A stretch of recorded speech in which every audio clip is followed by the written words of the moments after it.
we please go and have a look at your bucks? Are you happy to show them? To show us? Our bucks are actually kept quite a bit of a distance away from the rest of the youth. Goats can be very naughty animals, damaging fences and wanting to push themselves into the females, especially when they're on heat.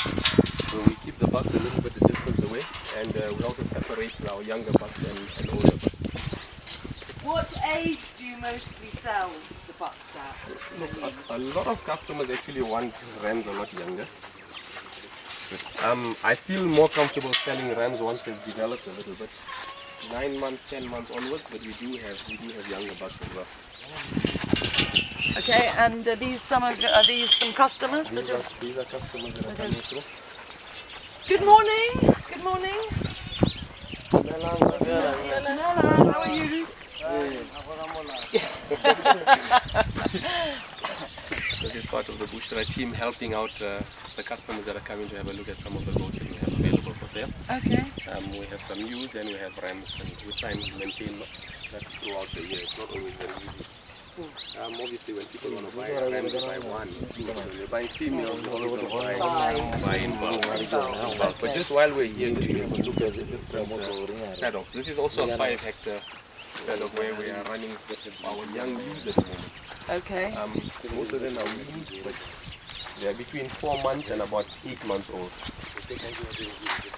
Replacement ewes is what will basically the correct term for them. There's about 80 of them in the kraal right now. These ones will only be mated towards the middle to latter part of the year for the first time. But these ones are also for sale? No, these are They're not. This is your breeding herd. Females need to be extremely special for me to maintain them until they basically die. Okay.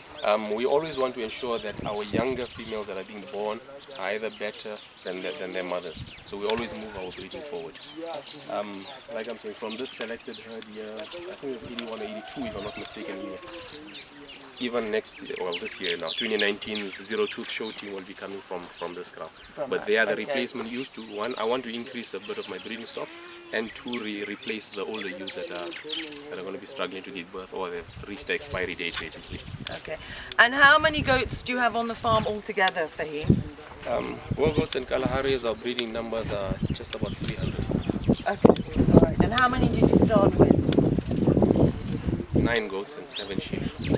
And now you're up to 300. Yeah. So it's taken you... Look, it's taken me a long while. 10 years. From those of my friends and fellow farmers that have been coming with me to South Africa whenever I'm born, I've never been able to buy big numbers at one go, but I've always been specific that I wanted to buy a certain level of quality. Okay. And I wanted to increase my herd with quality goats instead of having big numbers that I have to take a long while to actually improve from there. So I've been very specific on the bloodlines I've been buying from, and I've been very specific with the quality that I want to buy to bring onto the farm. And I'll always look for goats that are better than what I actually have right now, or that will bring something different, something new that I need on my stud to actually purchase the goat and then bring it to Bushra. And I think it's important also for him to draw attention to, because I think it's a question that gets asked in Botswana. I think that the animals that you are showing with are animals that you have bred yourself on the farm. Look, for the last 2 years we've won the Grand Champion of the Yard at all the shows we've entered to. FJ is the current national Grand Champion ram. He was locally bred here. I got his father, and his mother is actually the oldest ewe on the farm. Okay. 114. Okay. The reserve champion was Magneto, who is from the same breeding line. They are also locally bred, and so was the previous year's champion in 2017, 1510. That is the female tag number. And that is really exciting for him. I think that's absolutely, congratulations. I use things that happen in my life to actually motivate me forward. Yeah. The first show I went to in 2013, one of the prominent cattle farmers in the industry came and looked at one of my rams which had an overshot jaw, and I brought it to the national show. I didn't even know what an overshot jaw was, but his teeth were sticking out. And the farmer laughed and said, this thing can scoop the feed directly from its mouth, it doesn't need to eat. And it went into the show ring and it was cowed. That's when I realized what is going on. What you actually need. Then I started learning that these are some of the traits you need to do. Look, like I'm saying, I started farming my mistake and I tried to educate myself. And I learned the hard way afterwards. But I used that as motivation to say, I'm going to come back to the show next year and I'm going to bring something good, something better. And initially I was showing with imports. I mean, there was no Kalahari raids available in Botswana in 2012, in all honesty. They were all coming from South Africa. And there was a controversy every single year with all farmers that you keep showing imported animals. They must ban imported animals from showing. And that again, farming is about patience. You need to use something to motivate you and be patient about it. And I use that to say, right, we will produce good animals and we will go and show a show team of locally bred animals. Yes, imports will always be there. We're always seeking new genetics. That's not to deny. And I think it's a good thing. You know what? When we win with our locally bred animals, they must be competing against imported animals to know that we are at the top of the game. And I don't want to sound arrogant in any regard. I mean, God has blessed us with what He has blessed us with. But we've taken our locally bred animals to go and compete in South Africa, and we beat the South African animals with Botswana born animals. Yeah. So that is very exciting. That is breeding moving forward, and that's what we aspire to do, to ensure that we improve the genetics in the country. Right now we're in a situation where foot and mouth has blocked us from importing genetics from South Africa.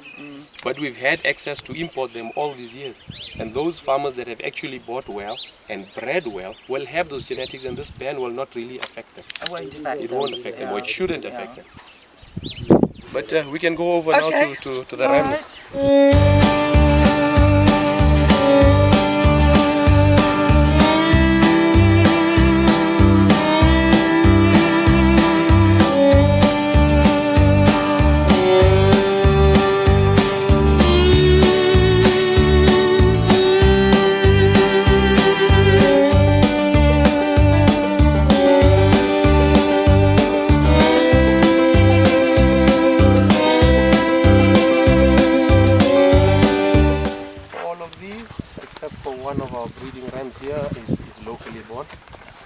They are between 6 months. Normally these ones you see are 6 months old. This ram is now going to be 12 months old.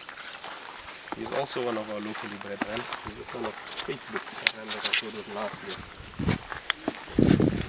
These are beautiful animals. These are rams that, well, they're going to be replacement rams. I got good advice from a couple of judges that have come to do the stud inspections here from South Africa. So tell me, when you want your animal to be studded, they have to be inspected? They have to be inspected. The animals need to be a minimum, rams have to be a minimum of 10 months old. Okay. Sometimes they're a bit flexible with females at about 8 months old, but they need to meet the breed standard requirements. You need to get an approved judge through the association, which we have an association now in Botswana as well. I was going to say, association's been formed now in Botswana? An association's been formed in Botswana, and the good thing is, was it November? I think end of November, the first stud inspections for Botswana were done locally as well. Oh, fantastic. So going forward, we won't necessarily need to get South African guys to come and inspect. And even if we do, it'll go through our Botswana association and stud book. Okay, fantastic. So the stud, so when you stud an animal, then the stud tag is put in that animal's ear. Then is it stud for the rest of its life? No, that is a misconception we need to always understand. That animal has been inspected at that time and it is stud at that particular time.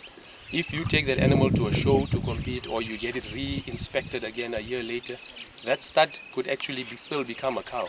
Because I'll give you a simple example. A young ram like this that we're looking at here now is 7 months old or so. At 10 months when he gets inspected, he would make stud. 1 year or 2 years down the line, you could find that his jaw maybe is overshot, or his teeth do not shed anatomically correctly. This could then render the animal as a cull animal at a later stage.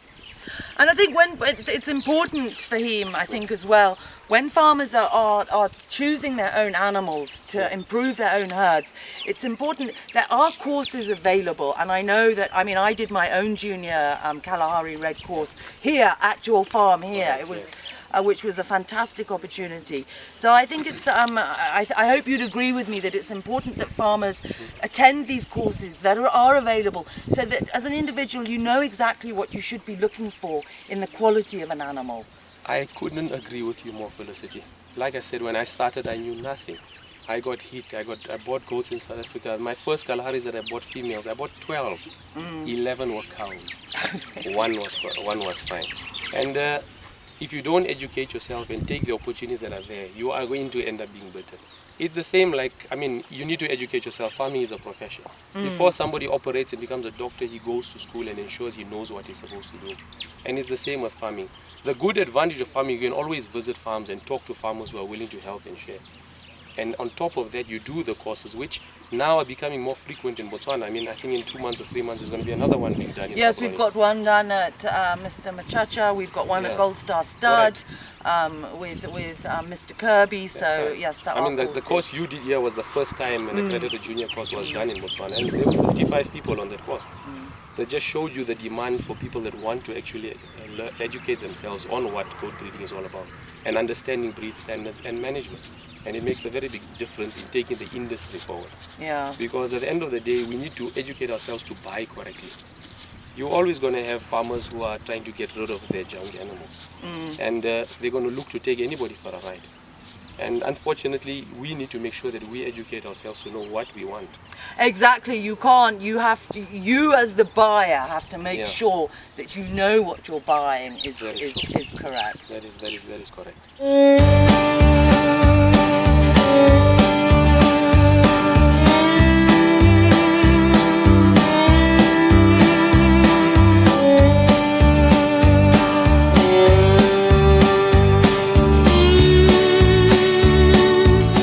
We want the goat to be long. We want the goat to have a nice Roman nose, good balance, strong on the legs, a strong top line.